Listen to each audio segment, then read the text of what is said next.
Hello, my name is Dave Stukas, and I'm a board-certified pediatric allergist. And today I'd like to talk to you about management of asthma in the schools. Asthma is a very common condition affecting roughly 10% of the pediatric population, so roughly one child in every classroom has asthma, and in some cases even more so.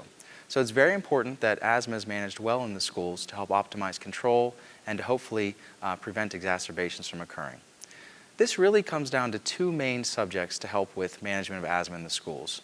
These include communication and also preparation. In regards to communication, it's strongly recommended that every child with asthma have a written asthma action plan on file with their school every single school year. This should be communicated both verbally from the parents prior to the start of the school year with the school nurse or with school personnel, and then they should have a written copy on file as well.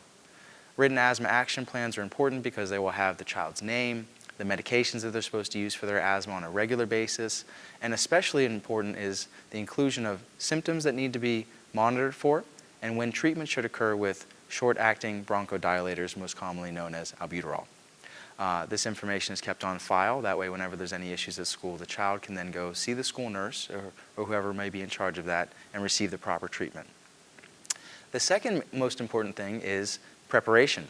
There are many children with asthma who actually don't have albuterol with them at school. Asthma is a very difficult condition to manage because symptoms can occur at any moment, often without much notice. And whenever symptoms do occur, it's important that treatment is received immediately to help open up the airways and prevent a severe asthma attack from occurring. So children with asthma should have a current albuterol prescription taken to their school and shared with the school along with instructions for use. In addition to actually having the medication available, it's extremely important that proper technique is used when receiving the medication to ensure that the medicine gets delivered deep inside the lungs where it can work best. It's often recommended that children use a spacer device with their albuterol inhalers to help maximize delivery into the lungs. And it's strongly recommended that they use their albuterol while a school nurse or somebody who's qualified to monitor them is actually watching them to make sure they have the right technique. Now, with those two simple steps, including communication and preparation, almost every child with asthma can do very well inside the school setting and hopefully prevent asthma attacks from occurring.